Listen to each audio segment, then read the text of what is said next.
Très bien. On va voir la communication cellulaire. Donc, on avait vu la dernière fois la membrane plasmique dans son aspect d'isolant, de constitution structurale de la cellule. On avait vu son rôle dans la perméabilité cellulaire et le rôle de la perméabilité cellulaire dans la survie d'une cellule et dans son interaction avec son environnement. On avait parlé des différents types de transport cellulaire. On avait parlé du transport perméatif, du transport cytotique, de l'endocytose, de l'exocytose, des types d'endocytose, des types d'exocytose. On avait aussi parlé du transport perméatif, donc on avait divisé en transport perméatif passif, en transport perméatif actif.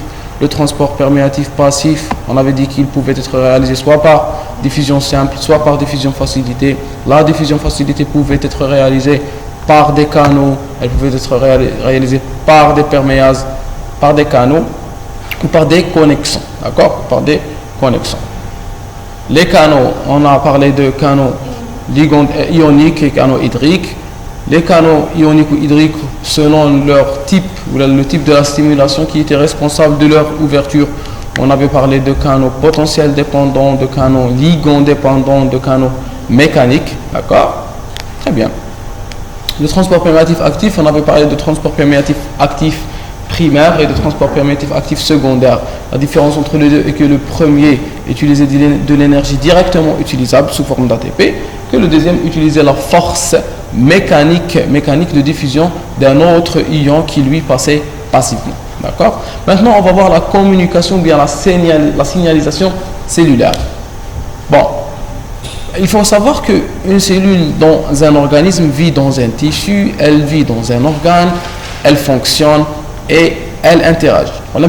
Elle doit interagir avec son milieu, elle doit interagir avec son environnement, elle doit interagir avec les autres cellules de l'organisme. Et c'est ça qui va nous importer, la communication d'une cellule avec les autres cellules de l'organisme. C'est-à-dire que les différentes cellules, pour pouvoir réaliser leurs fonctions, elles doivent pouvoir parler, elles doivent avoir une langue, elles doivent avoir un moyen qui leur permet de communiquer les unes avec les autres. Donc ces moyens de communication, ce sont des moyens qui permettent aux différentes cellules de s'informer les unes et les autres, de se stimuler les unes et les autres, de s'inhiber les unes et les autres. Et donc c'est en fait un moyen pour une cellule de modifier le fonctionnement d'autres cellules, ou là c'est le moyen d'une cellule de modifier son fonctionnement elle-même suite à des messages qui arrivent d'autres cellules. Donc la communication cellulaire, si on veut la définir, c'est l'ensemble des phénomènes qui permettent à une cellule de recevoir des messages et à y répondre par la modification de son fonctionnement, de son métabolisme, ou c'est l'ensemble des phénomènes qui permettent à une cellule d'envoyer des messages pour changer le fonctionnement d'autres cellules. D'accord? Donc la cellule reçoit, elle subit et elle agit. Elle subit et elle agit. D'accord? طبيبة كنت حكمت لها بلاصة كبير لونفي خفت يجيك شي واحد يقعد يطم. Allez, on continue. La signalisation. Donc on va utiliser le diapositive officiel du docteur Foukrach. D'accord? Bon, les objectifs spécifiques. Pour chaque module, pour chaque cours, il faut que vous ayez les objectifs pédagogiques. D'accord? Vous les trouverez sur le site de la fac. D'accord? Ils les ont repris ou ils les ont mis ici. C'est important. À la fin de chaque diapo, à la fin de chaque cours, vous devez prendre les objectifs et les lire. Vous devez répondre à tous les objectifs. Si vous arrivez à répondre à tous les objectifs, ça veut dire que vous maîtrisez le cours. C'est ça ce qui vous est demandé. D'accord? Donc, à la fin de ce cours, vous devez pouvoir indiquer la nature chimique des ligands des récepteurs. D'accord? Vous devez donner la structure des récepteurs nucléoprotéine G. Vous devez donner la structure des récepteurs enzymes catalytiques. D'accord? Donc, en pouvant répondre à ces objectifs, cela veut dire que vous maîtrisez le cours. D'accord? Comme en cytologie, il faut lire toute la diapo, comprendre toute la diapo, apprendre les informations qui y sont contenues, apprendre les schémas, apprendre à donner un titre à chaque schéma et pouvoir légender tous les schémas et comprendre le fonctionnement général de chaque schéma. En terminant cette étape, vous prenez les objectifs pédagogiques, vous les relisez et vous essayez d'y répondre. Si vous ne pouvez pas, vous reprenez toute la diapo et vous la refaites à 0. D'accord? Allez, on commence. L'organisme multicellulaire a diverses fonctions, ou bien dépend de diverses fonctions. Le métabolisme, la défense, la croissance, la différenciation, la reproduction, la transmission nerveuse, l'apoptose, tout ça c'est des phénomènes physiologiques. Bon, le métabolisme c'est quoi? C'est la capacité de modifier la structure et le fonctionnement de différentes molécules de l'organisme. C'est-à-dire que je prends des molécules, je les modifie et je les utilise. Ça c'est le métabolisme. On a le métabolisme glucidique, le métabolisme lipidique, le métabolisme des acides nucléiques, le métabolisme des protéines. D'accord? C'est un ensemble de molécules que je modifie et que j'utilise. C'est ça le métabolisme. Très bien. La défense c'est quoi? C'est les différents phénomènes immunitaires. C'est les différents phénomènes qui permettent à l'organisme de se défendre contre les agents pathogènes. D'accord? Mais aussi contre certaines maladies inflammatoires, c'est pas important. La croissance est l'ensemble des phénomènes qui permettent à l'organisme de croître, d'accord? Et de produire de la matière vivante, Très bien. La différenciation est différente de la croissance. La croissance est un phénomène général qui permet à l'organisme de croître et d'évoluer. La différenciation est un phénomène cellulaire qui permet à la cellule d'adopter une structure et d'adopter une fonction. Vous avez vu en embryologie que nos organismes étaient constitués au début de cellules souches. Et les cellules souches ont commencé à se diviser, à se différencier. Donc l'organisme était constitué d'une seule cellule, d'un zygote fécondé, d'accord? D'un zygote fécondé qui est le résultat de la fécondation de l'ovocyte 2 bloqué en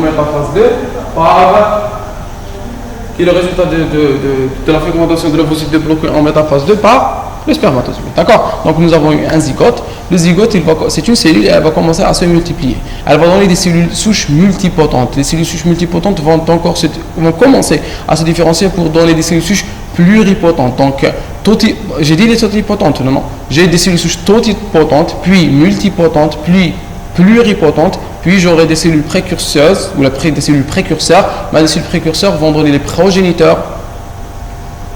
Bon, les progéniteurs dans les cellules souches totipotentes, puis multipotentes, puis pluripotentes, puis les progéniteurs, puis les précurseurs vont évoluer pour donner les différentes cellules. C'est-à-dire que toutes les cellules de l'organisme dérivent d'une seule cellule qui commence à se diviser et puis à se différencier.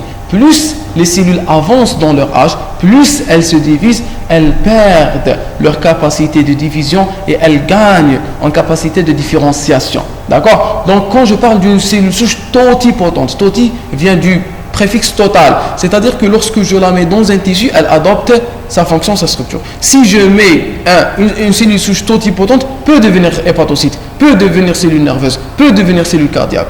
D'accord? Puis plus j'avance, plus je perds la capacité de division et je gagne la capacité de différenciation.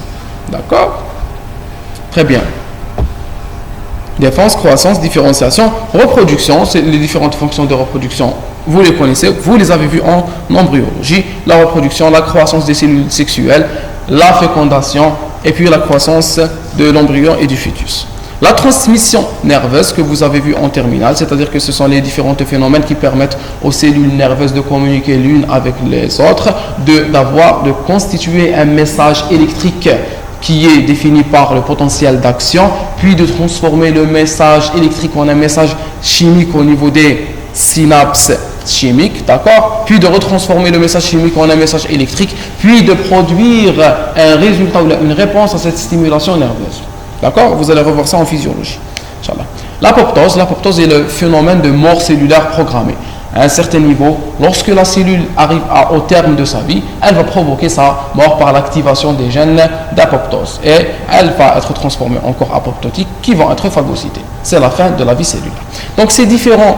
Oui? La cellule terme?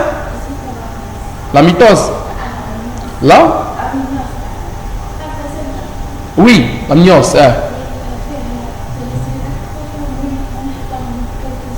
cela dépend. Ma femme, tout ça. Oui, le liquide amniotique proprement dit. Oui, oui, il fait partie doucement. Il fait partie du bon, il fait partie du placenta et il fait partie du fœtus. On va dire ça. Après, pas exactement.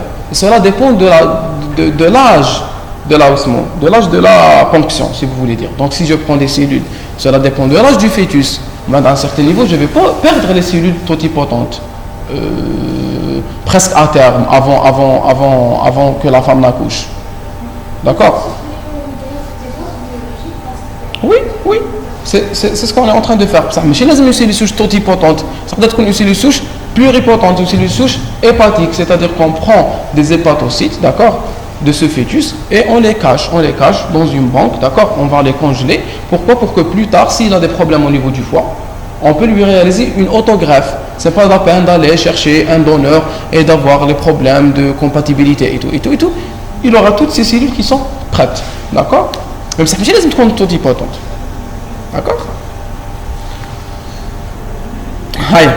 Donc ces différents processus, des processus de communication entre ces cellules sont nécessaires pour coordonner les différentes activités. Alors, ça a plusieurs activités, mais on a comme l'être humain. Est-ce que vous connaissez une traduction?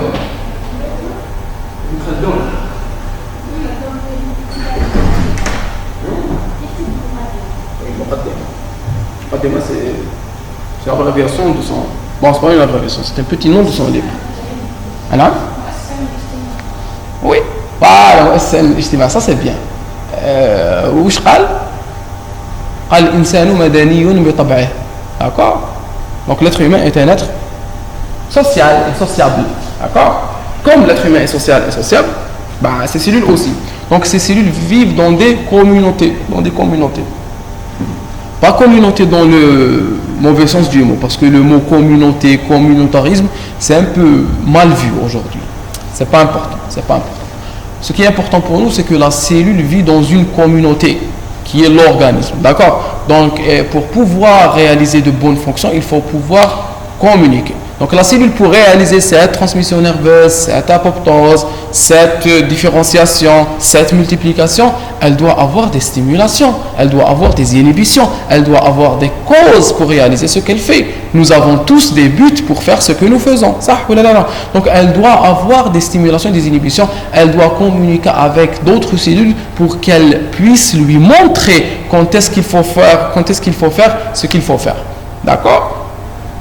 Pour coordonner les différentes activités qu'on vient de citer.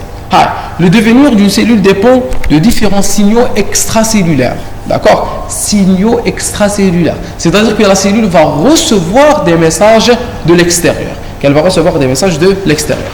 Par la transduction, très important, et le décodage de ces signaux, l'organisme pourra créer une réponse spécifique.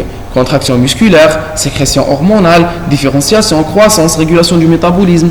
Par la transduction. C'est quoi la transduction? La transduction est le phénomène cellulaire qui permet à la cellule de transformer ou d'interpréter un message extracellulaire en un message intracellulaire. Donc la transduction, puisqu'elle transforme ce qui est extracellulaire en ce qui est intracellulaire, elle va être réalisée où? Elle va être réalisée au niveau... Très bien, elle va être réalisée au niveau de la limite entre ce milieu extérieur et ce milieu intérieur. Et c'est quoi la limite entre le milieu extérieur et le milieu intérieur? C'est la membrane plasmique. Donc la membrane plasmique, c'est un constituant, c'est un moyen de perméabilité, mais c'est aussi un moyen de communication. Parce que c'est au niveau de cette membrane que je vais transformer les messages extracellulaires en des messages intracellulaires. C'est clair? Très bien. Donc, elle va réaliser une transduction, elle va décoder ce message extracellulaire pour induire des fonctions intracellulaires. Donc, comment cette cellule répond-elle à ces signaux? Si la cellule ne reçoit pas de signal, elle va être en apoptose. Si une cellule se sent délaissée, elle va être triste, elle va mourir. D'accord? C'est comme un de vos proches après lequel vous ne demandez pas. C'est pour cela que il y a un proverbe français qui dit qu'est-ce qu'il dit? Pas de nouvelles, Vous ne connaissez pas le proverbe français? Pas de nouvelles? Bonne nouvelle. Vous ne connaissez pas? C'est un très mauvais proverbe, vraiment. D'accord? Parce qu'il induit à la indifférence et à la séparation. Pas de nouvelles, bonne nouvelle. D'accord? Donc il faut chercher après les autres, sinon ils vont être en apoptose.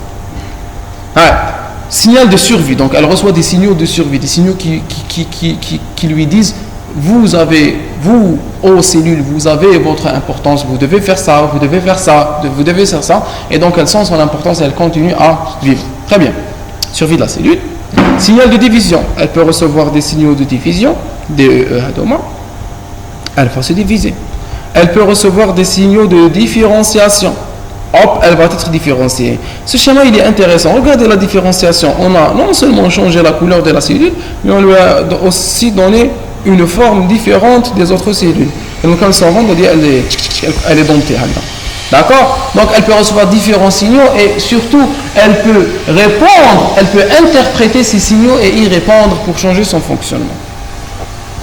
Deux types de molécules sont à la base de cette communication cellulaire. La molécule informative, molécule signal ou premier messager, la molécule de réception ou récepteur du premier messager. Donc je suis au niveau de la membrane ou à l'intérieur de la cellule. Attention, on va voir qu'il y a différents types de récepteurs. Je peux avoir des récepteurs membranaires comme je peux avoir des récepteurs intracellulaires. Attention, je peux avoir des récepteurs membranaires comme je peux avoir des récepteurs intracellulaires. C'est quoi le récepteur? Le récepteur est la molécule, généralement protéique, qui reçoit le premier signal et qui induit le premier message intracellulaire, qui déclenche le premier message intracellulaire.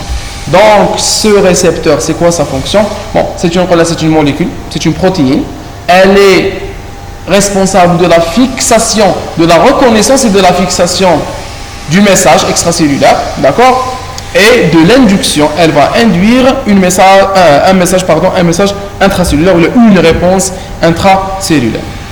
Donc, quelle est la condition pour ce récepteur? C'est d'avoir une complémentarité structurale et fonctionnelle avec la molécule signal.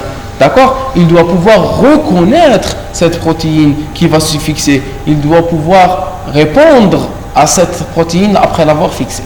D'accord? Ou à cette molécule après l'avoir fixée. Donc j'ai une molécule signal, un récepteur. La molécule signal se fixe au récepteur, il y aura réponse. D'accord? La cellule reçoit des signaux. D'accord? Puis elle va émettre des messages, ou des réponses, comme on vient de le dire. La réception de ces informations et leur décodage par la cellule nécessite la présence de récepteurs spécifiques. Donc, il doit y avoir, la cellule doit avoir en son sein des récepteurs spécifiques au message qu'elle reçoit. D'accord? Comment nos cellules communiquent-elles? Bon, ça c'est une cellule émettrice, sécrétrice, responsable du message. D'accord? C'est l'émetteur. C'est l'expéditeur du message. Ça, c'est le destinataire. C'est la cellule réceptrice. D'accord? Donc la cellule émettrice va sécréter des molécules. Les molécules vont se fixer sur le récepteur et donc il y aura une réponse cellulaire. Molécule de signalisation, elle est du premier messager. Ça, c'est le récepteur membranaire. Principe de la transmission du signal.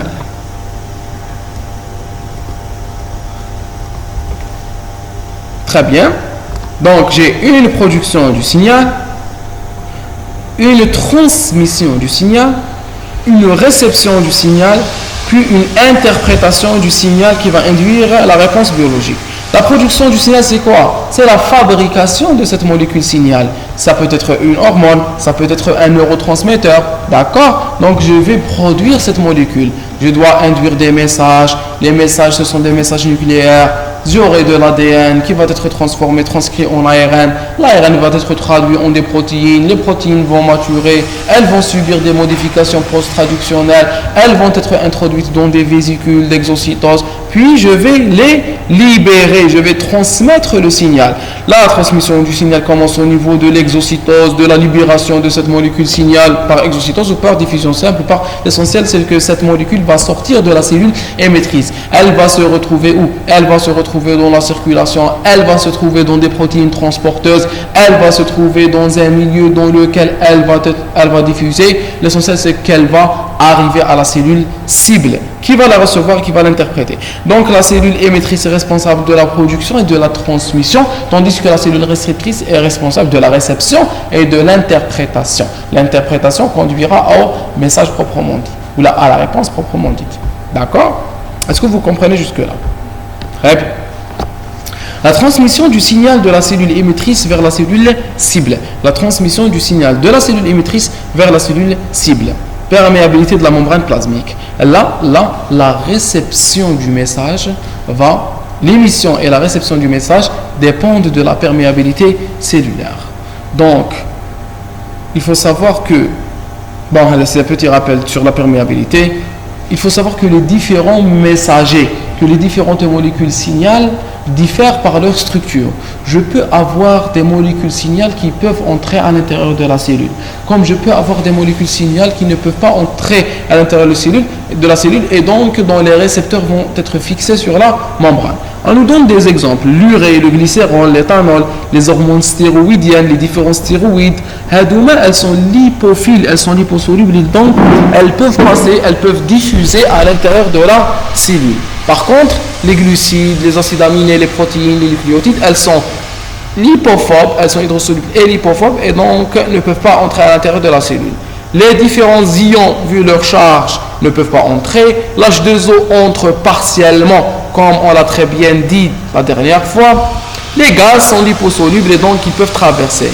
Donc, les récepteurs du monoxyde d'azote, ils vont être des récepteurs intracellulaires parce que le monoxyde d'azote est lipophile. Les récepteurs des hormones stéroïdiennes, elles vont être intracellulaires aussi parce qu'elles peuvent diffuser très facilement à l'intérieur des cellules. Communication cellule-organisme. Ça, c'est un messager. Supposons que le messager voulait réaliser sa fonction sans le récepteur. Le messager, il vient ici, il va percuter la paroi et hop, il va s'en aller. Il ne pourra donc pas y avoir de message intracellulaire. Pour pouvoir transformer ce message extracellulaire en un message intracellulaire, il faut qu'il y ait un récepteur. Il faut qu'il y ait un récepteur qui est spécifique à cette protéine et qui va donc induire les différents messages intracellulaires. Le second message, les différents signaux et puis la réponse.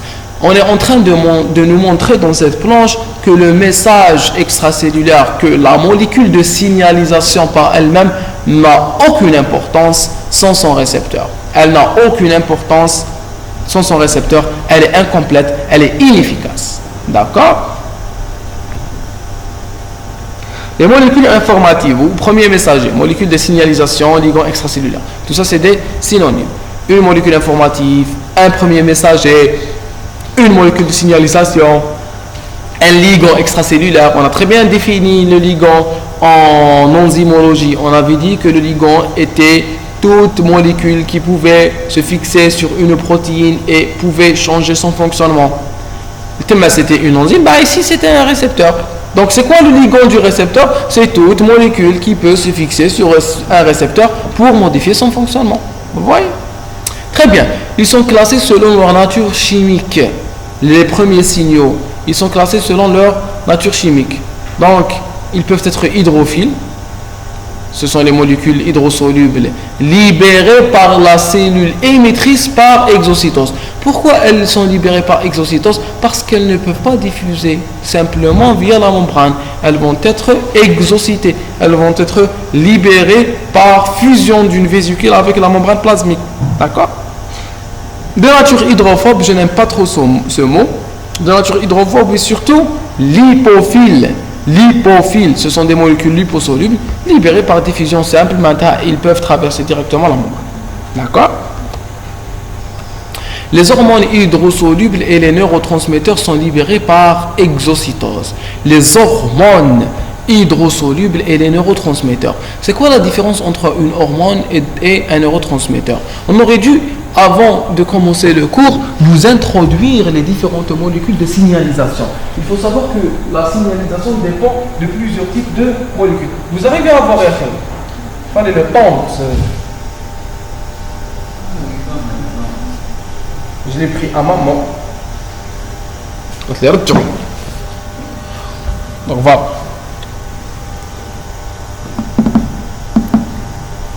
Les différentes molécules de signalisation. Différentes molécules de signalisation. Les molécules de signalisation, elles peuvent avoir plusieurs aspects. On peut les classer sous plusieurs classifications. On peut avoir des neurotransmetteurs. Un neurotransmetteur, c'est quoi? C'est une molécule qui est sécrétée par une cellule présynaptique qui va se retrouver au niveau d'une synapse et qui va se fixer sur un récepteur postsynaptique. Une hormone, c'est quoi? C'est une molécule qui va être sécrétée dans le sang, qui va diffuser dans le sang, soit librement, soit avec des transporteurs pour aller communiquer avec une autre cellule. Vous voyez? Donc une hormone, un neurotransmetteur, ce n'est pas la même chose. Ce n'est pas la même chose. J'ai plusieurs types de stimulation. Qu'il y a la stimulation via un neurotransmetteur, qu'il y a la stimulation endocrine dans le sang, qu'il y a la stimulation paracrine qui est loco-régionale, c'est-à-dire qu'une cellule va stimuler une autre cellule qui est très voisine, qui est proche, un hépatocyte va stimuler un autre hépatocyte. D'accord? C'est-à-dire paracrine, c'est juste à côté. Paracrine, qui est la stimulation autocrine, c'est la cellule qui synthétise la molécule qui va la recevoir. Donc j'ai plusieurs types de signalisation. La stimulation par des neurotransmetteurs, la stimulation autocrine, la stimulation paracrine, la stimulation endocrinienne qui est quoi? Endocrine qui dépend du milieu interne. C'est les hormones, d'accord? C'est les hormones. Donc j'ai différents types de molécules de signalisation. Là, on va en prendre deux qui ont des caractéristiques communes. Ce sont les hormones hydrosolubles, parce qu'il y a des hormones liposolubles, il y a des hormones hydrosolubles. Les hormones hydrosolubles et les neurotransmetteurs, ces deux molécules de signalisation sont libérées par exocytose. D'accord? Sont libérées par exocytose. Donc l'hormone hydrosoluble est libérée par exocytose. Le neurotransmetteur est aussi libéré par exocytose. D'accord? Très bien. Donc, présence de glucose. On va nous donner ici un petit exemple de la stimulation d'une hormone hydrosoluble. Présence de glucose. La présence de glucose va être détectée, d'accord? Elle va être détectée par la cellule bêta des îlots de l'ingérence. Je vous avais dit comment est réalisée la détection. J'ai une molécule de glucose. Le glucose entre par des glutes 1 ou des glutes 2 à l'intérieur de la cellule pancréatique. Voilà. Après être entré dans la cellule pancréatique, il y aura une glycolyse. La glycolyse va donner du pyruvate. Le pyruvate va subir une décarboxylation oxydative pour donner de l'acétyl-CoA. L'acétyl-CoA va entrer dans le cycle de Krebs. Les résultats du cycle de Krebs vont subir une phosphorylation oxydative. J'aurai une production d'ATP. L'ATP va aller se fixer sur des canaux K+ ATP dépendants, des canaux K+ sensibles à l'ATP, ils vont être bloqués, il n'y aura plus de sortie de K+, il y aura une dépolarisation, il y aura entrée du CA2+, le CA2+ va sensibiliser les vésicules et les vésicules vont être exocitées. C'est pas important, l'essentiel c'est que la présence de glucose dans le sang peut être détectée par les cellules bêta des îlots de l'ingérence du pancréas endocrine, D'accord? Donc il va détecter la présence de ce glucose, il va produire une exocytose, il va faire sortir ces molécules d'insuline vont se retrouver au niveau du sang, elles vont aller dans le sang, d'accord? Elles vont aller dans le sang et qu'est-ce qu'elles vont faire? Elles vont, voilà 3, l'insuline transportée par le sang, très bien. 4, l'insuline va se fixer sur ses récepteurs. Ting, ting, ting, ting, ting. La fixation de l'insuline sur ces récepteurs va induire l'entrée du glucose. Une cellule cible hépatique, et là je ne suis pas d'accord. Jamais. D'accord? La cellule hépatique n'est pas une cellule cible de l'insuline. D'accord? Enfin, cible, ça pas pour cette fonction. La cellule hépatique peut être sensibilisée par l'insuline pour la synthèse du glycogène et tout, mais pas pour internaliser le glucose. Les glutes hépatiques ne sont pas des glutes 4. Les glutes hépatiques ne sont pas sensibilisés par l'insuline. D'accord? Donc, il y aura entrée de l'insuline, du glucose, et le glucose va être utilisé pour synthétiser du glycogène. Donc, l'insuline est une hormone de mise en réserve. Ce qui est important pour moi dans toute cette planche, c'est que l'insuline fut sécrétée par exocytose. Et ici, nous avons un neurotransmetteur. Voici une cellule présynaptique, voici une cellule post-synaptique. Il y a eu exocytose du neurotransmetteur qui va se fixer sur ces récepteurs post-synaptiques. Donc, et la cellule exocrine et la cellule, le neurotransmetteur ou l'hormone hydrosoluble vont être sécrétés par exocytose. D'accord? Alors que les hormones stéroïdes qui sont liposolubles sont libérées par diffusion simple et rejoignent de la même manière la cellule cible. Elles vont sortir de la cellule émettrice par diffusion simple et elles vont sortir de la cellule cible par diffusion simple. Bon, elles vont sortir de la cellule émettrice par diffusion simple, elles vont entrer dans la cellule cible par diffusion simple. D'accord? Donc voici une hormone stéroïde qui est la testostérone. Vous connaissez la testostérone? C'est quoi? C'est une hormone sexuelle mâle. C'est un androgène. Androgène.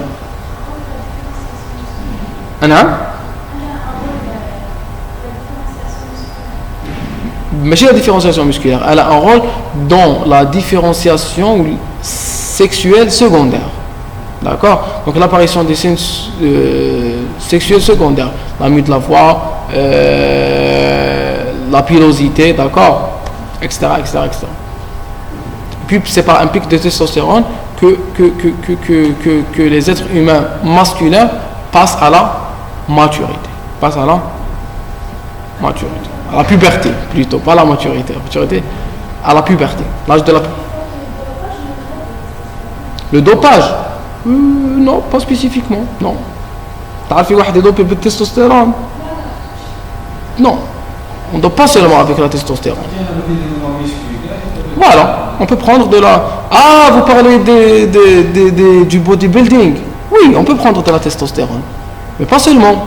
En vente, qui est dans des magasins de musculation, vous allez trouver de la testostérone, vous allez trouver des hormones thyroïdiennes, d'accord? Vous allez trouver surtout de la GH, de l'hormone de croissance, qui est impliquée dans les synthèses protéiques, et tout ça c'est très mauvais, d'accord? C'est très mauvais. D'accord?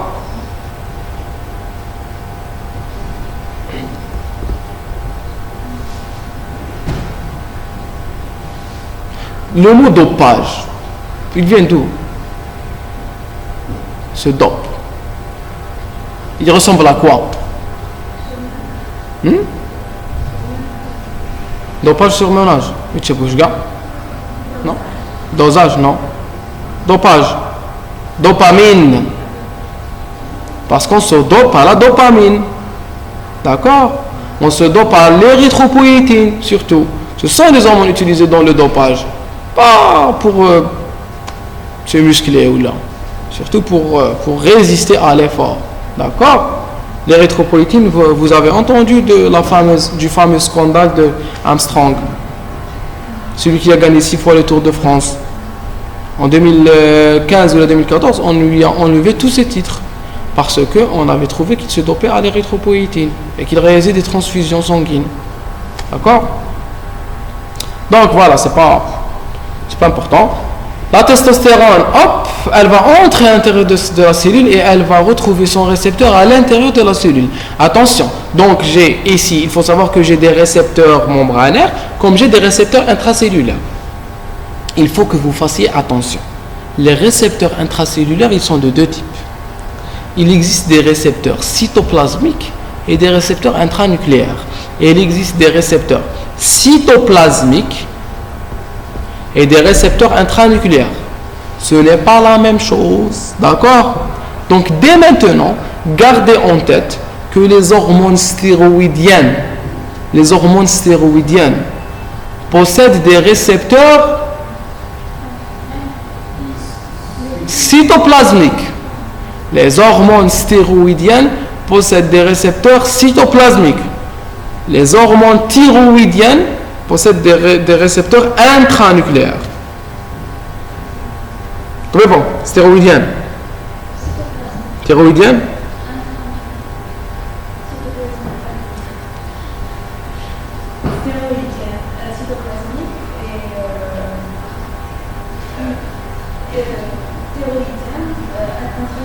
Thyroïdienne, la thyroïde. D'accord? Oui?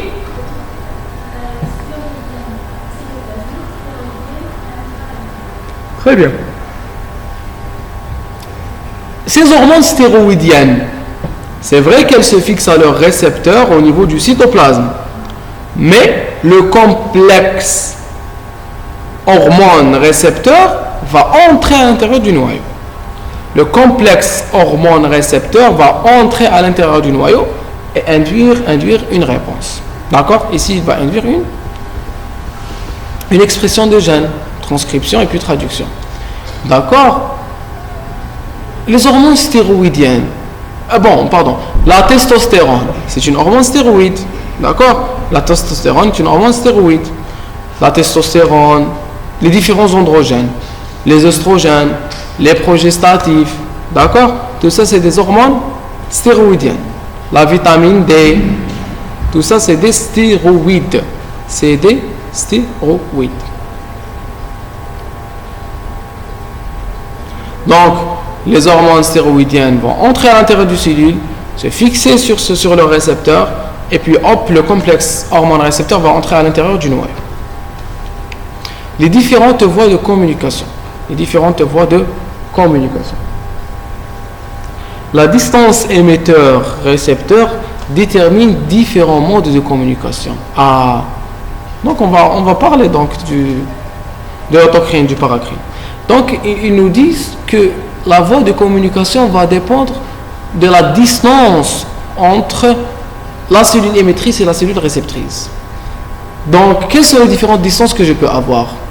Je peux avoir une cellule émettrice qui est elle-même la cellule réceptrice. C'est la plus petite distance. Hop, d'accord? Quand la cellule se stimule elle-même, elle va sécréter une hormone, l'hormone va s'y fixer. Tout simplement. D'accord? Voilà, qui met les interleukines, je tombe en terminale. Qui est l'interleukine qui stimule le macrophage lui-même? C'est l'IL-1. Très bien, c'est l'IL-1. Vous avez avec le schéma, le livre Ta Science, en vert à gauche, en haut à gauche, interleukine. D'accord? Donc elle peut s'auto-stimuler. Ça, c'est la stimulation autocrine. Elle peut stimuler une cellule voisine. C'est la stimulation paracrine. Elle peut stimuler une cellule qui est un peu loin. C'est la stimulation endocrine hormonale. Ouais. La distance émetteur-récepteur détermine des modes de communication. Communication autocrine. Hop, elle sécrète et elle s'auto-stimule. La communication paracrine. Cellules envoyant des signaux vers des cellules voisines. C'est un médiateur local. C'est une stimulation loco-régionale au niveau de cette localisation. Donc ici, c'est une voie locale.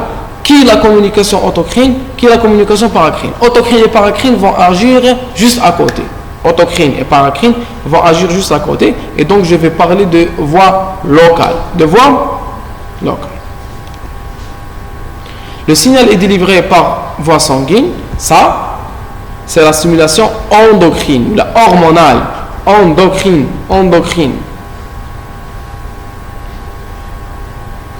Hormonal a comme origine un mot grec qui veut dire stimuler. D'accord? Stimuler. Donc voici une hormone. Hop, elle va aller dans le sang. Elle va se retrouver dans une cellule réceptrice qu'elle va activer. Regardez ici, qu'est-ce qu'on vous a montré? Tac, tac, tac. Ça veut dire quoi ces traits d'union à demain? Ces coupures, pourquoi on les a mises ici? Il faut savoir interpréter les schémas, c'est très important. Très bien, c'est parce que c'est une longue distance qu'on a raccourci schématiquement. Le signal est délivré dans la fente synaptique, comme on vient de le dire. Donc j'ai un axone, hop, et là, c'est une synapse. Corps cellulaire, cellule cible. Dans ce cas, je vais appeler cette stimulation par neurotransmetteur. C'est la communication synaptique, neurone, cellule musculaire, comme dans la plaque motrice. Donc j'ai vu combien de stimulation, combien de communication autocrine, paracrine, endocrine, synaptique. Reprenez-les. Allez-y, oui, vous. Oui.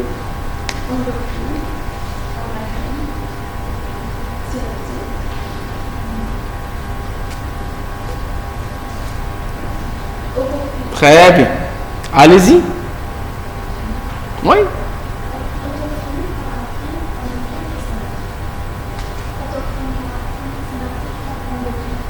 Allez-y.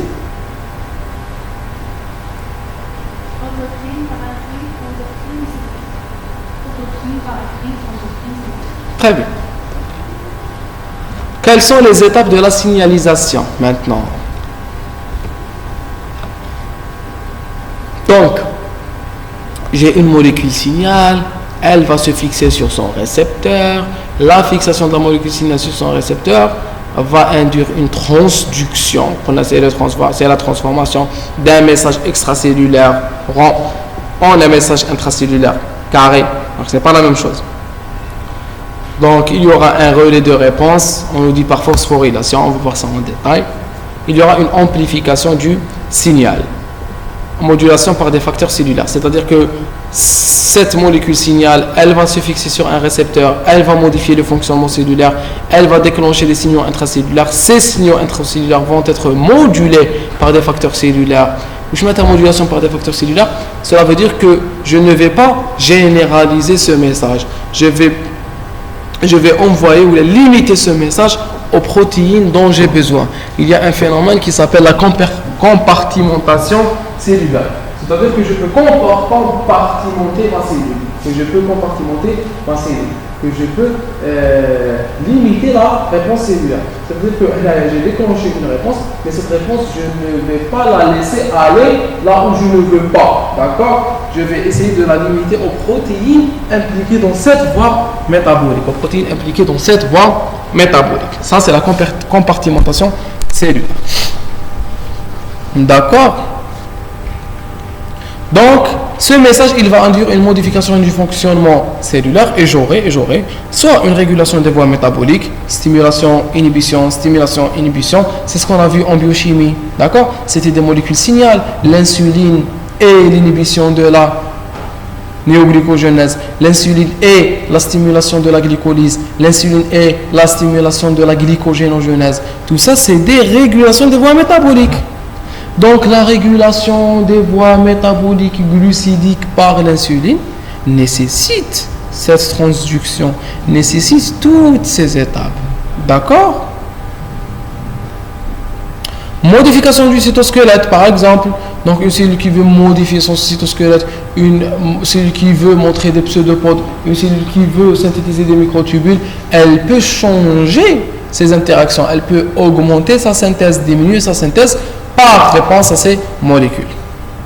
Régulation de l'expression génique. Donc certaines hormones ou certaines molécules de signalisation, leur fonction c'est quoi? C'est de moduler le fonctionnement, moduler la réponse expression génique. Pourquoi? Parce que certaines vont induire une modification structurale, certaines vont induire une multiplication, certaines vont induire la production de nouvelles protéines. Pour produire une nouvelle protéine, pour synthétiser une nouvelle protéine, je dois modifier le fonctionnement génique. D'accord?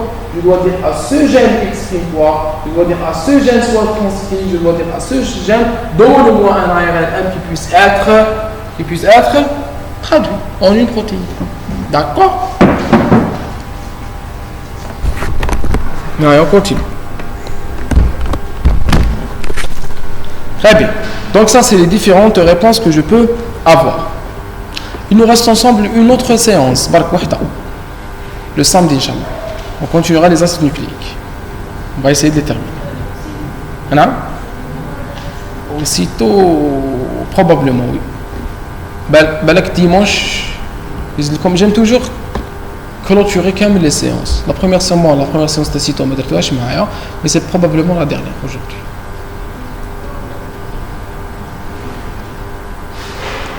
Même, je ne crois pas qu'on aura des séances morlaïd. Même si on réalise des séances morlaïd, peut-être que ce sera pour les quatrièmes ou là. D'accord. Mais je pense pas qu'il y en aura. Vous devez aussi avoir le temps travailler seul. D'accord? Oui. Donc la notion de récepteur.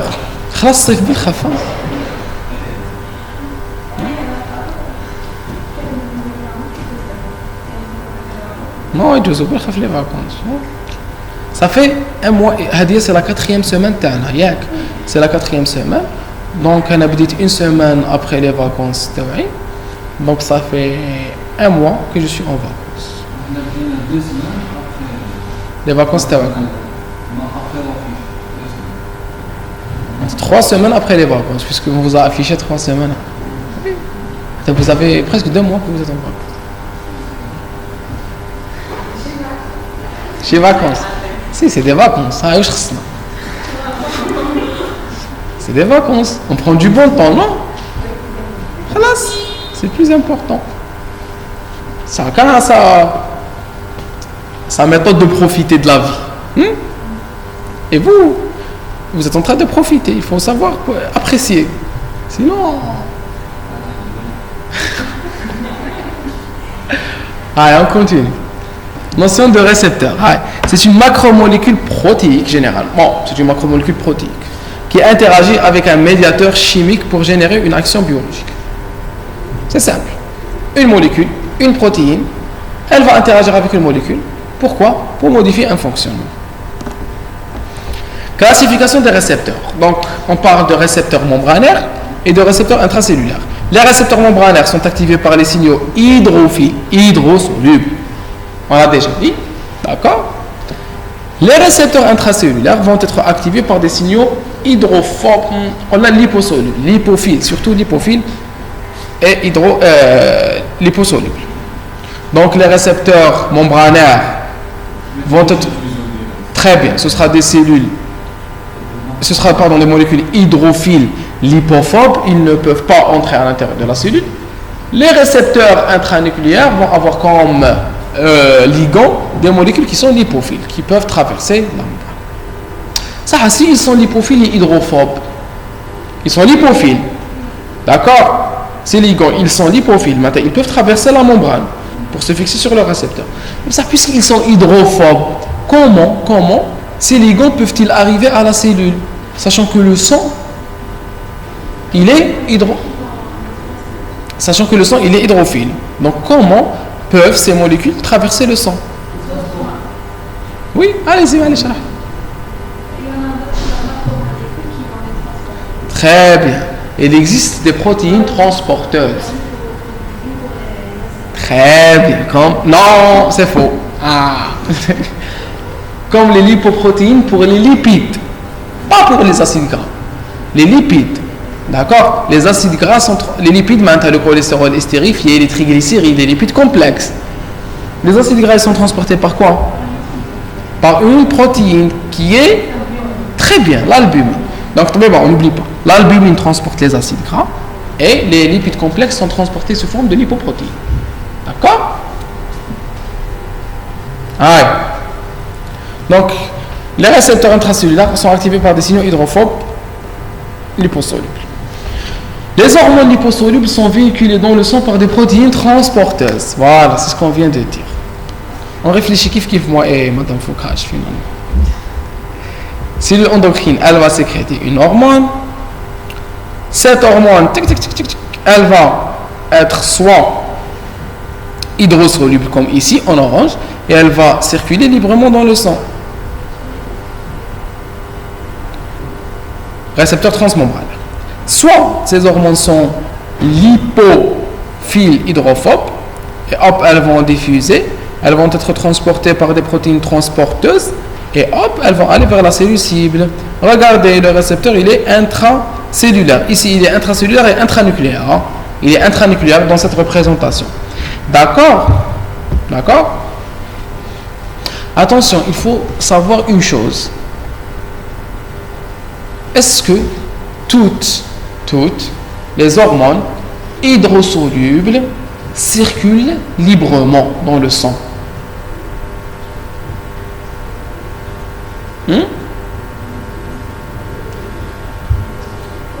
Pourquoi? Non?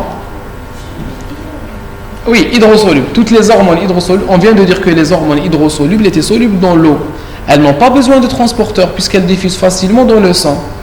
Mais attention, une protéine hydrosoluble, une hormone hydrosoluble peut avoir une protéine transporteuse.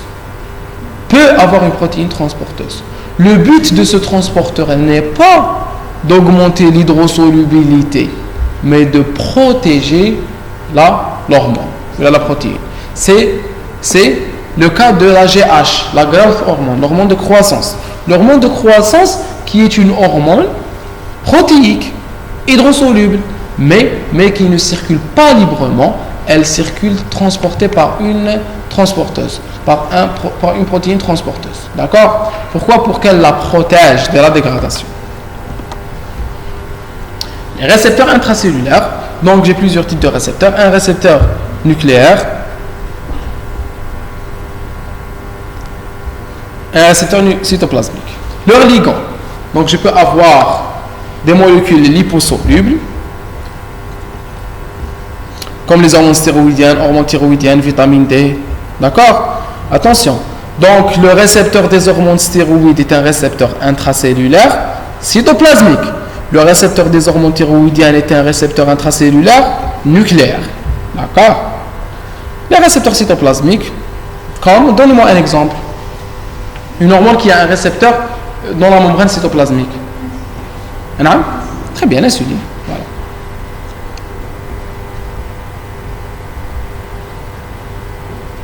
Ah, pardon. Ici, il n'est pas en train de parler des récepteurs. Oui, voilà. Ah, là, il y a une faute maintenant. Attention. S'il vous plaît. Alors, je croyais qu'il parlait des récepteurs je ne me suis pas concentré. Je croyais qu'il parlait des intracellulaires et des membranaires. Là, il est en train de parler des récepteurs intracellulaires. Les intracellulaires, les deux. Les cytoplasmiques et les nucléaires. D'accord? Donc, il y a les récepteurs nucléaires. D'accord? C'est les hormones thyroïdiennes. Les hormones thyroïdiennes n'ont pas un récepteur nucléaire. Ils ont un récepteur cytoplasmique. Attention. Donc, les hormones thyroïdiennes, on les place ici. D'accord? Récepteur cytoplasmique, il y a la molécule de signalisation, tac, elle entre ici. Les hormones thyroïdiennes, les hormones stéroïdiennes, on les place ici. D'accord? Ce sont des molécules qui ont un récepteur cytoplasmique qui est inactif sans hormones. Il est lié à une protéine qui s'appelle la heat shock protein, la HSP90. La HSP90, c'est-à-dire une fois l'hormone stéroïdienne entre à l'intérieur du cytoplasme, elle va se détacher de la HSP90 et lier la molécule de signalisation et la hormone. D'accord? Donc j'ai deux récepteurs intracellulaires, les récepteurs cytoplasmiques et les récepteurs nucléaires. Les récepteurs nucléaires, vous gardez comme exemple les récepteurs des hormones thyroïdiennes. Le récepteur cytoplasmique, vous gardez comme exemple les récepteurs des hormones stéroïdes. D'accord? Voilà, stéroïde anabolisant. Il va se lier à son récepteur en dehors du noyau. Donc c'est un récepteur cytoplasmique. Intracellulaire cytoplasmique. Puis le complexe entre, et puis j'ai une réponse. Maintenant, les récepteurs membranaires, leurs ligands sont des molécules hydrosolubles, le récepteur est situé sur la surface. La molécule de signalisation est hydrophile. Structure chimique des récepteurs membranaires.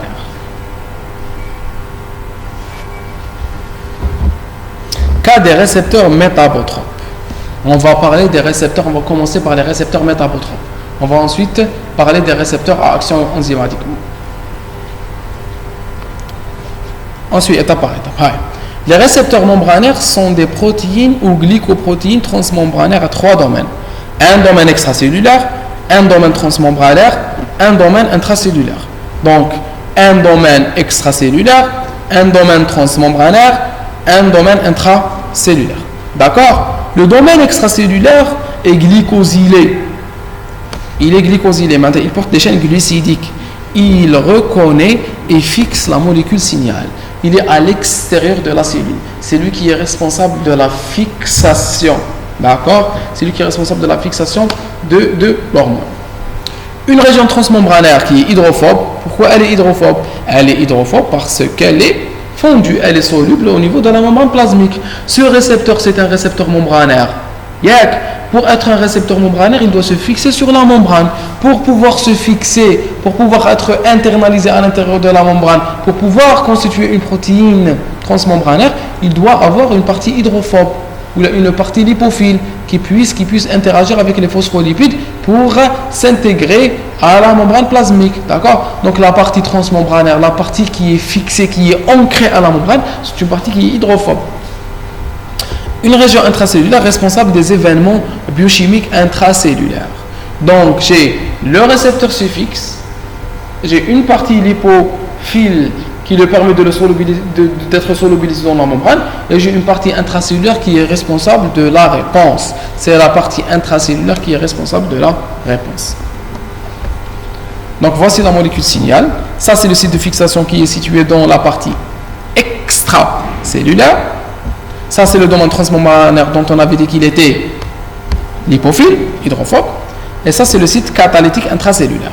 Ça c'est un récepteur membranaire. Donc le site catalytique il est situé à l'intérieur du cytoplasme. Les effets physiologiques possibles d'une signalisation par les récepteurs membranaires. Voilà, donc la molécule signal, le premier messager, va se fixer sur ce ligand. Le ligand va induire une réponse intracytoplasmique.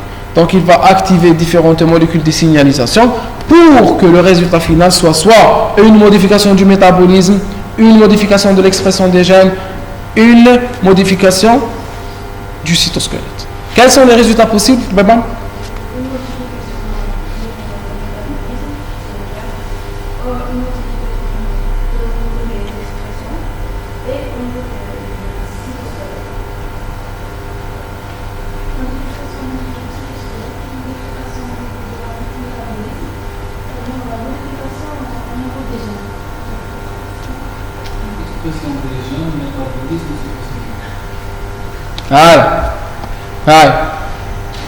La notion de pluralité. Un même signal peut être reconnu par plusieurs types de récepteurs des cellules différentes, réponses différentes. Ça c'est le pléiotropisme, c'est le pléiotropisme hormonal, le pléiotropisme des molécules signal. Une même molécule, la même molécule, l'insuline, peut être reconnue par différents types cellulaires et induire des réponses différentes. Elle peut induire les mêmes réponses, mais elle peut induire des réponses différentes. L'insuline, au niveau de l'adipocyte, il va induire l'expression, l'exocytose des GLUT4. Mais ça, il ne va pas réaliser cette fonction au niveau de la cellule hépatique et de la cellule musculaire. Au niveau de la cellule hépatique et de la cellule musculaire, au niveau de la cellule musculaire, il peut le faire. Au niveau de la cellule hépatique, qu'est-ce qu'il va stimuler? La glycogénogenèse. Au niveau de la cellule musculaire aussi. Donc, au niveau de la cellule musculaire et de la cellule hépatique, il va stimuler la glycogénogenèse. Au niveau de la cellule adipocytaire et de la cellule musculaire, il va stimuler la sécrétion de l'expression des GLUT4. Au niveau de l'adipocyte, qu'est-ce qu'il va stimuler? L'insuline va stimuler la synthèse adipeuse, la synthèse de triglycérides. Donc, au niveau de l'adipocyte, expression des GLUT4, synthèse des lipides. Au niveau de la cellule musculaire, expression des GLUT4, glycogénogenèse. Au niveau de la cellule hépatique, glycogénogenèse. D'accord? Donc, les réponses vont être différentes. Donc, une même hormone peut être interprétée différemment. C'est le pléiotropisme. D'accord? Donc, il y a une même cellule peut recevoir plusieurs types de messages et y répondre. Une même cellule peut recevoir l'adrénaline, l'insuline, le glucagon, la GH, l'hormone thyroïdienne, d'accord? Elle peut tous les recevoir si elle y est spécifique, d'accord? Elle peut recevoir plusieurs types d'hormones et y répondre. Et une seule hormone peut se fixer sur plusieurs types cellulaires et avoir des réponses différentes. D'accord? On continue. L'effet du signal varie en fonction du type de la cellule et du type de récepteur. Récepteur A, récepteur B, récepteur D, récepteur C dans la cellule A. Donc elle va avoir des effets différents. Dans une même cellule, des effets différents selon le type de récepteur. Ça, c'est le type de cellule. Cellule 1, cellule 2. D'accord? J'aurai un récepteur A, récepteur bêta, récepteur D. J'aurai des réponses différentes. Alors, ce qu'il nous montre, que la différence de la réponse va différer du type de récepteur et du type de la cellule. D'accord? Donc, dans une même cellule, des récepteurs différents induisent des réponses différentes. Dans des cellules différentes, des récepteurs différents vont induire des réponses différentes. Ou même cellules différentes, même récepteur, ça peut être des effets différents. Qui on nous a montré le récepteur D dans la cellule 1, il va induire l'effet D, mais le récepteur D dans la cellule D va induire un effet delta. Donc l'effet delta n'est pas l'effet D, c'est le même récepteur, mais ce n'est pas la même cellule. D'accord? Un même signal peut induire des réponses différentes sur des cellules différentes, comme on vient de le dire.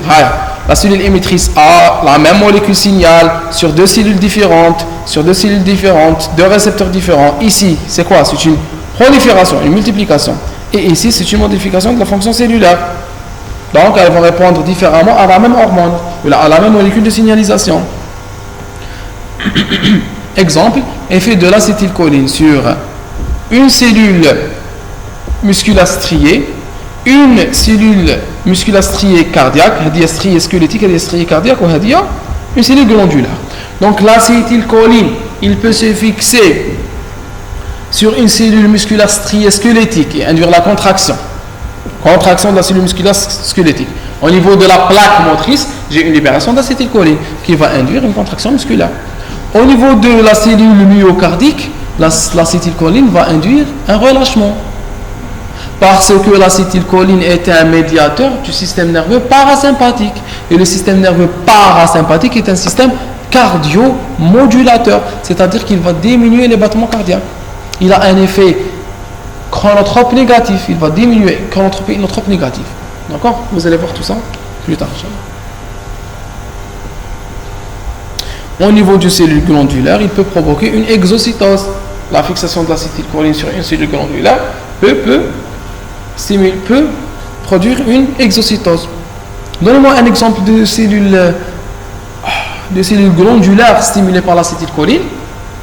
C'est surtout les cellules du tube digestif, de l'appareil digestif. D'accord? Exocytose de quoi? Exocytose des enzymes digestifs. Les enzymes pancréatiques, les enzymes intestinales.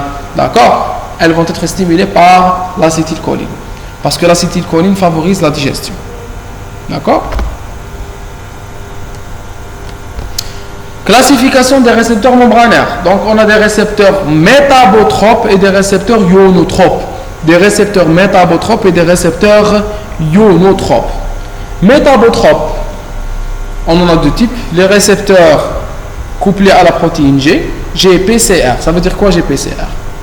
G, protéine, coupled, récepteur. Donc, c'est des récepteurs. RCPG, récepteurs couplés à la protéine G.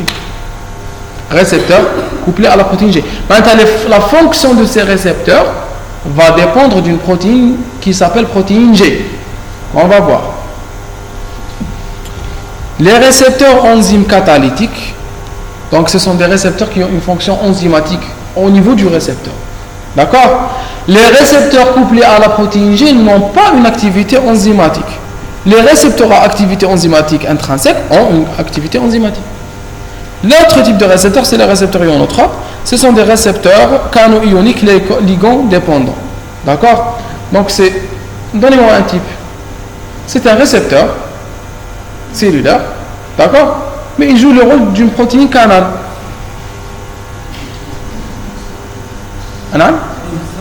Donnez-moi un seul exemple. Qui va faire de plus? Le récepteur du CA2+. Non. Non. Oui. Au niveau du oui, ça.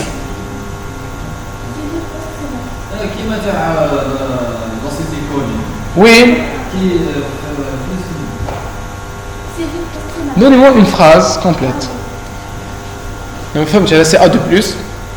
ما هذه ذات لي هكذا. Allez-y, donnez-moi une phrase. Répondez.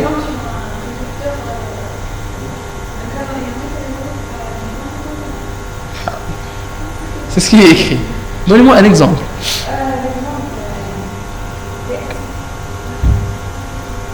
Récepteur de l'acétylcholine sur la cellule post-synaptique. Très bien. Voilà. Le récepteur de l'acétylcholine au niveau de la cellule postsynaptique joue le rôle d'une protéine canal parce que la fixation de l'acétylcholine ouvre des canaux Na+, K+, Na+. D'accord? Allez, on continue. Récepteur canal ionique ligand dépendant. Voilà. Donc j'ai une membrane plasmique. Ici c'est un récepteur, c'est un canal qui est fermé. Hop, la fixation du ligand va ouvrir le canal. D'accord? Donc c'est un récepteur. Les récepteurs couplés à la protéine G. Donc j'ai un récepteur. La fixation de la molécule signal va induire une interaction avec la protéine G. La protéine G va aller à une enzyme pour l'activer.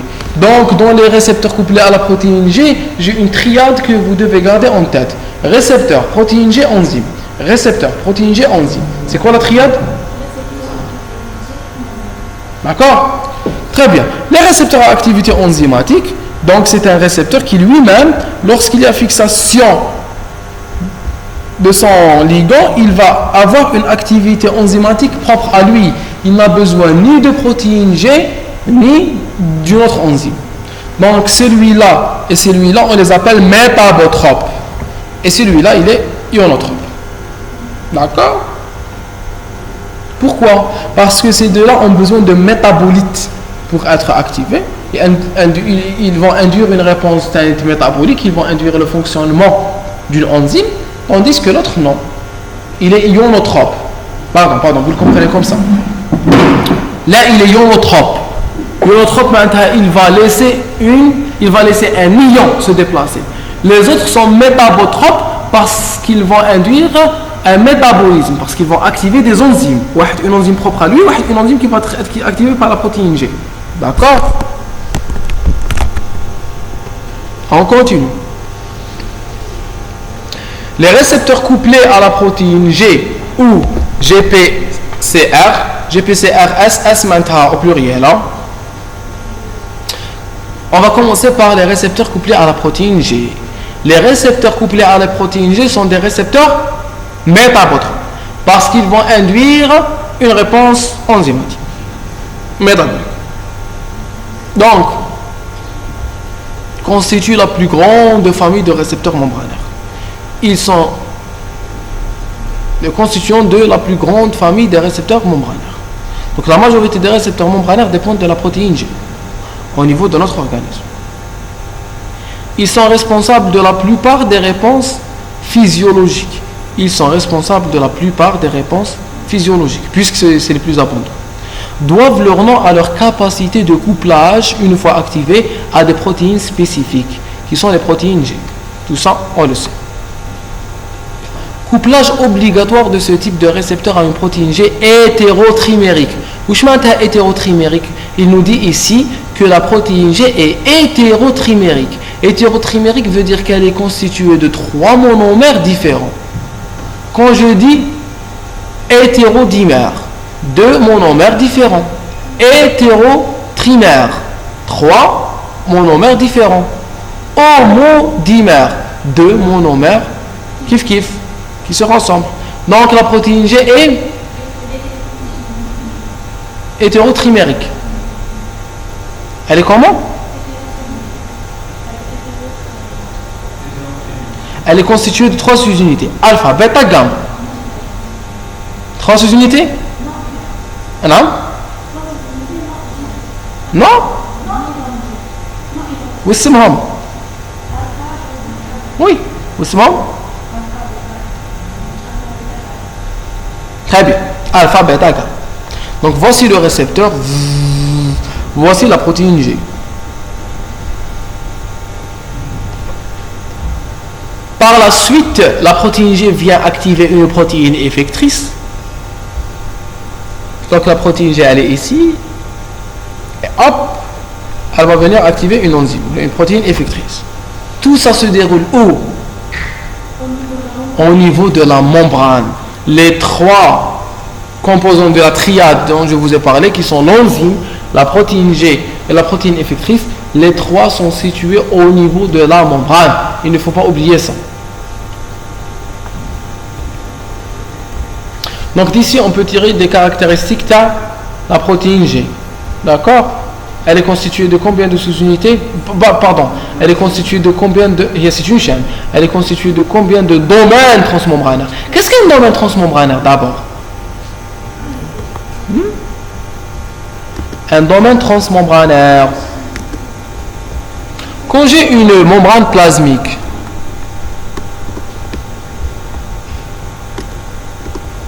et que j'ai une protéine transmembranaire,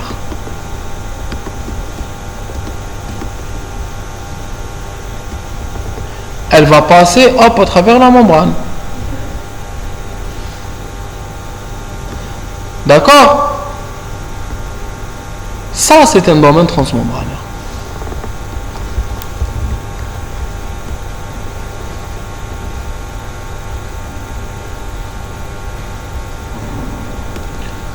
Donc, ça, c'est un domaine transmembranaire. C'est un domaine transmembranaire, comme son nom l'indique, qui est à l'intérieur de la membrane. D'accord? Ça, c'en est un, ça, c'en est un, ça, c'en est un, ça, c'en est un. Donc, elle possède combien de domaines transmembranaires? 7. Elle a une extrémité NH2 extracellulaire et une extrémité COH intracellulaire. Vous devez l'apprendre. On l'avait dit dans les objectifs, connaître la structure de la protéine G. Donc vous devez la connaître. Structure fonctionnelle d'un GPCR. Allez. Donc voici le milieu extracellulaire. Ça c'est le cytosol. Ça c'est le cytosol. Ça c'est la membrane plasmique. Ça c'est le récepteur. La protéine G et l'enzyme. Hop, il y a fixation du récepteur, fixation du ligand sur le récepteur. Il y a interaction entre la protéine G et le récepteur. Donc la fixation. C'est quoi la différence entre ça? Ça c'est l'état inactif et ça c'est l'état actif. La différence entre l'état inactif et l'état actif est le fait qu'il y ait le ligand. Le ligand se fixe sur le récepteur. Le récepteur se fixe sur la protéine G. La protéine G est activée, elle va se lier à l'enzyme et l'enzyme va être activée. D'accord? Schéma général de la transmission du signal à partir des GPCR. Initiation du signal par la fixation du ligand sur son récepteur. Cela dépend de différents phénomènes de spécificité et d'affinité. C'est quoi la spécificité et c'est quoi l'affinité? C'est quoi la spécificité et c'est quoi l'affinité?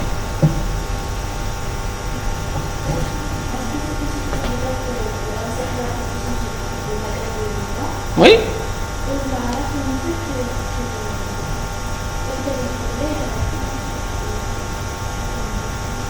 Très bien. Voilà.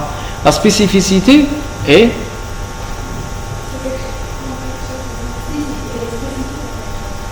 l'exclusivité. D'accord?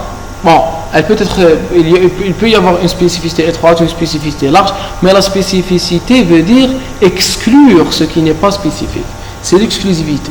D'accord? C'est la capacité de reconnaître un ligand et se fixer. Ou un groupe de ligands et se fixer. L'affinité, c'est la force avec laquelle on lie ce ligand. D'accord?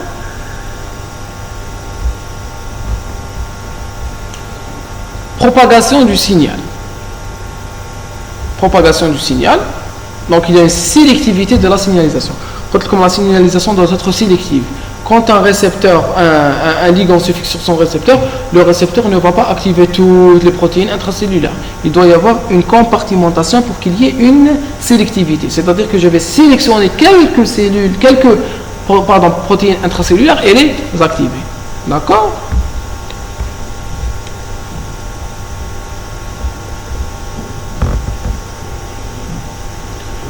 Je vais activer les effecteurs, activer un second messager, activer les protéines cibles. Les protéines cibles vont donner des réponses cellulaires. de métabolisme, de sécrétion, de prolifération, de différenciation, de migration. C'est ce qu'on avait vu au début du chapitre. Immunité, inflammation, olfaction, vision, d'accord? Tout ça dépend de récepteurs. Déjà dans la vision, pour pouvoir regarder, pour pouvoir voir, je dois activer des protéines G. D'accord? C'est des GPCR. Les récepteurs, c'est des GPCR. Le récepteur, ce sera quoi? Ce sera un récepteur des photons. C'est la rhodopsine. La rhodopsine va être activée, hop, elle va être transformée en une rhodopsine activée, rhodopsine 2 hadique. La rhodopsine 2 hadia, elle va activer la protéine G.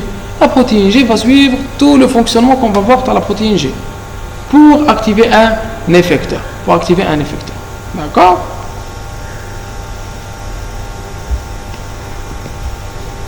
Objectif 1, donner la structure chimique des récepteurs couplés aux protéines G. Récepteurs métabotransférés. Très bien. La structure chimique des GPCR. Les GPCR sont des glycoprotéines transmembranaires à 7 domaines hydrophones. La région interminale était extracellulaire. De la longueur variable présente le site de fixation du signal. Très bien. La région COH intracellulaire interagit avec la protéine G. Très bien. On a vu tout ça. Donc, c'est la partie intracellulaire du récepteur qui va induire le message. C'est la partie intracellulaire de ce récepteur qui a interagi avec la protéine G. Voilà. Un terminal, c'est terminal, et ça c'est le domaine membranaire. La taille du domaine extracellulaire NH2 est adaptée à la taille du ligand. Plus le ligand est gros, plus je dois avoir une partie qui est grosse pour pouvoir le fixer.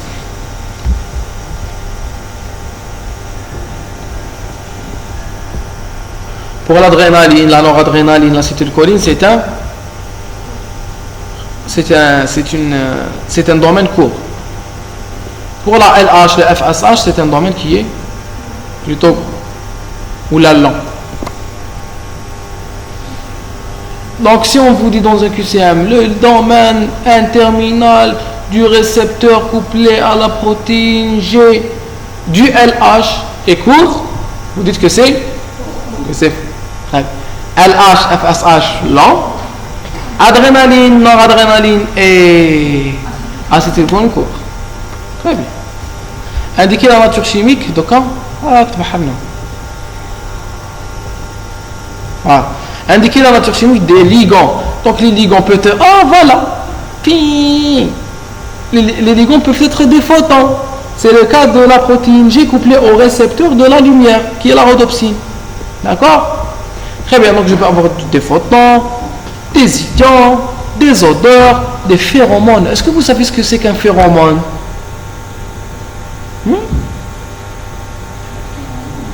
Phéromones. Les phéromones sont des équivalents des hormones qui sont sécrétées ou qui sont expulsées à l'extérieur de l'organisme. D'accord? Faire, ça vient du grec kif, ça veut dire transférer, et hormone veut dire stimuler. Donc les phéromones sont des molécules, d'accord, qui diffusent dans l'air, qui diffusent sur la peau, d'accord, et qui sont impliquées dans les différentes voies métaboliques. Elles interviennent surtout dans l'attirance. C'est-à-dire que par exemple, les fleurs peuvent attirer les insectes par des phéromones. Les phéromones peuvent attirer sexuellement les animaux. Les phéromones interviennent dans la séduction. Chez l'être humain aussi. Donc l'être humain dégage des phéromones. D'accord? Les animaux dégagent des phéromones. Et ces phéromones sont impliqués dans la séduction et dans l'attirance sexuelle. D'accord? Phéromones. Les odeurs. Petites molécules endogènes, nucléotides, nucléosides. Donc je peux avoir un récepteur activé par les nucléotides, les nucléosides, les prostaglandines, les acides aminés, les peptides. C'est pas important pour moi. Donc des petites molécules Ou là des protéines, de grosses protéines qui m'a TSH, LH, FSH, les interleukines. C'est pour ça que le LH et le FSH nécessitent de longs domaines, parce que c'est de grosses protéines. Vous voyez, ici, on est en train d'augmenter la taille. Des petits photons, du CA de plus, des odeurs, des petites molécules, puis des protéines géantes. D'accord? Ça, c'est le premier message. Il va se fixer sur le récepteur. Le récepteur va activer la protéine G. La protéine G va activer l'effecteur. L'effecteur, regardez ce qu'on nous montre. La dénylate-cyclase, la phospholipase C, les canaux. L'activation de ces effecteurs va induire le second message. Principale classe de ligands actifs sur le GPCR de la cellule cible. Donc les cellules sensorielles vont être activées par les photons, les odeurs, les molécules gustatives. Quand vous mangez, quand vous reconnaissez qu'une pizza est une pizza aux champignons et non pas une pizza au thon. Vous aimez les pizzas au thon? Voilà. T'as champignons? Voilà.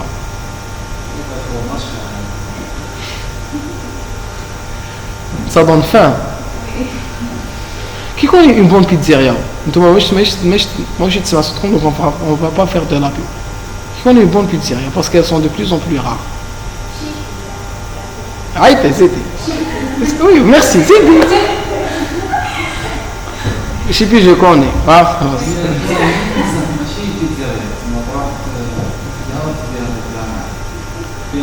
Et il n'y a pas de vente sur place. Hein?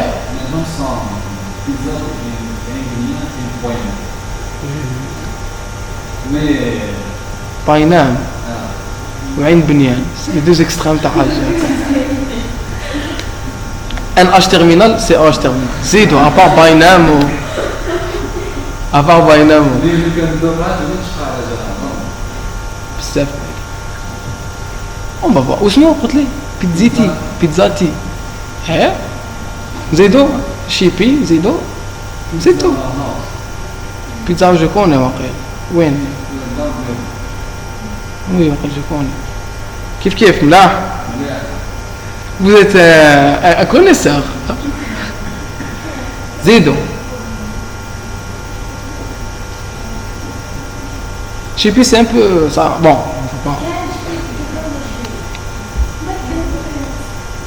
Oui, parce que voilà, c'est. Takshuf. Allez, on continue. Donc, les pizzas, c'est le sensoriel. C'est pas très rentable de manger dehors en Algérie parce que c'est trop cher. D'accord? C'est trop cher rapport qualité-prix. On cuisine très mal, on vend très cher. Dans les pays étrangers, pour les mêmes sommes, c'est l'endocrine. Cellules endocrines et neuroendocrines. Donc elles vont être stimulées par les hormones, les neurohormones. Voilà, les neurohormones sont aussi des hormones sécrétées par des cellules nerveuses comme l'ADH, comme l'ocytocine, d'accord, la mélatonine. Vous allez les voir plus tard, Inch'Allah. L'ADH, on va en parler ici. Les cellules excitables vont être activées par les neurotransmetteurs, l'acétylcholine, la noradrénaline, la dopamine, d'accord. Les cellules immunitaires, les neurotransmetteurs qui sont l'histamine, qui sont les chymokines, les interleukines, d'accord. Vous connaissez l'histamine? Vous connaissez l'histamine? C'est quoi? On le synthétise à partir de quel acide aminé? Très bien, à partir de l'histidine. Et c'est quoi? C'est un. Les principales fonctions, c'est un. Deux fonctions principales. Il est vasodilatateur et bronchoconstricteur. Vasodilatateur, bronchoconstricteur. Non? C'est ça l'allergie, bronchoconstricteur.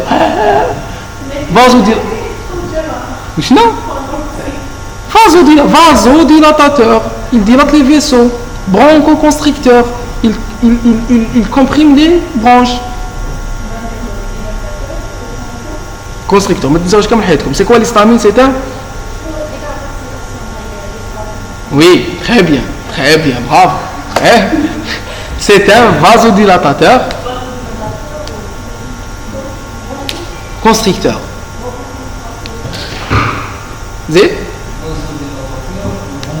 constricteur. Vous, cette l'information, plus tard, d'ici 3 années, 4 années, Inch'Allah. Bronchoconstricteur, vasodilatateur. C'est quoi l'histamine? C'est quoi l'histamine? Bronchoconstricteur. Oui. C'est quoi? Cette information-là, le fait que l'histamine soit un vasodilatateur, un bronchoconstricteur, vous en aurez besoin en immunologie, Inch'Allah, en cardiologie, Inch'Allah, en pneumologie, Inch'Allah, en endocrinologie, Inch'Allah. Je serai à la 4e année. Hématologie, gastrologie, cardiologie, pneumologie, neurologie, infectiologie. C'est mon Dieu. Oui, en tout cas.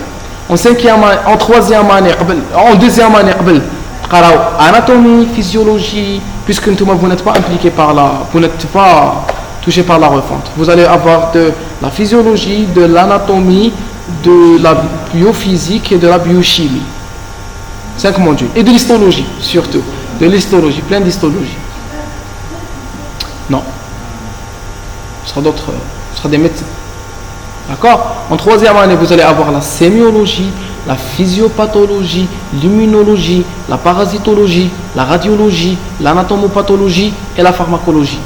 En 4e année, on vient de les citer, cardiologie, pneumologie, gastrologie, hématologie, neurologie, infectiologie. En 5e année, vous allez étudier l'urologie, la psychiatrie, l'urologie, l'endocrinologie, la gynécologie, la pédiatrie, l'orthopédie. En 6e année, ça va nous prendre un temps énorme de citer les modules de la 6e année. Elle est divisée en 2 parties. Les UMC, où vous allez faire des stages dans les urgences, d'accord, dans des services. Vous allez étudier la réanimation et tout. Et vous allez avoir 6 autres modules qui sont l'épidémiologie, la médecine de travail, médecine de travail, médecine légale et ophtalmologie, ophtalmologie, dermatologie. Il reste un module, c'est tout. Dermato, ophtalmo. On va s'en souvenir plus tard. Mais il y a un module في الكورسوس تاعكم سيناه. D'accord? La 7e année, c'est l'internat. C'est les stages pratiques. D'accord? Vous allez être le moteur de l'hôpital. C'est vous qui allez voir les patients, c'est vous qui allez écrire les ordonnances, c'est vous qui allez examiner. D'accord? Maintenant, les 6 années, Inch'Allah. La 6e année. Tout le monde, vous êtes en médecine dentaire. Maintenant, d'ici 5 années. Kif, vous avez un stage pratique. Vous avez un interne. Les modules تاعكم ما نعرفهمش. En 6e année, l'internat, en 7e année. Les modules تاعكم ما تحفظهم. D'accord? Allez, on continue. Donc, on a dermato.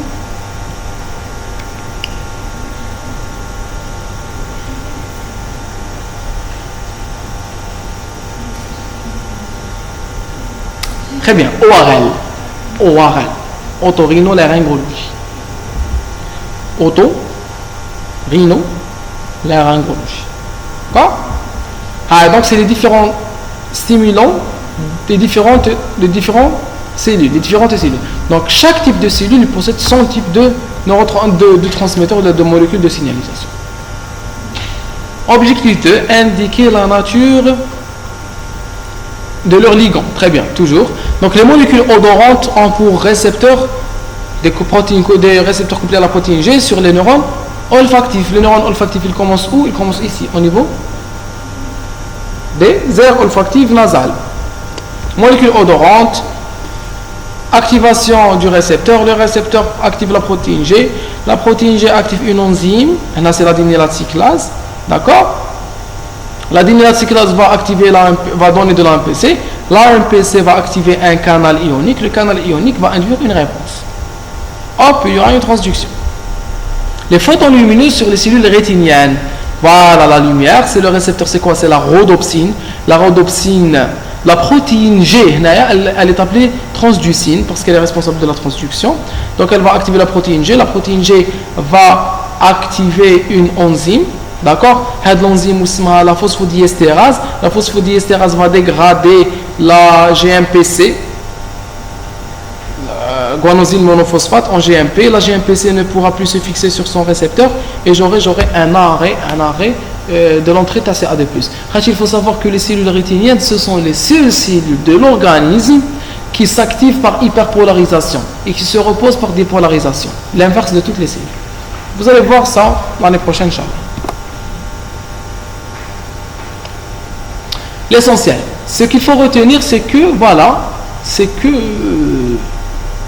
chaque type de cellule, chaque type de tissu, il a des cellules qui possèdent des récepteurs spécifiques.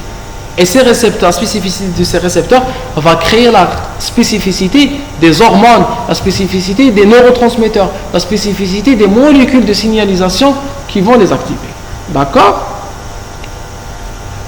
On va définir la protéine G, expliquer son fonctionnement, indiquer les conditions de son activation et énumérer les sous-populations de la protéine G. On va parler plus en détail de la protéine G.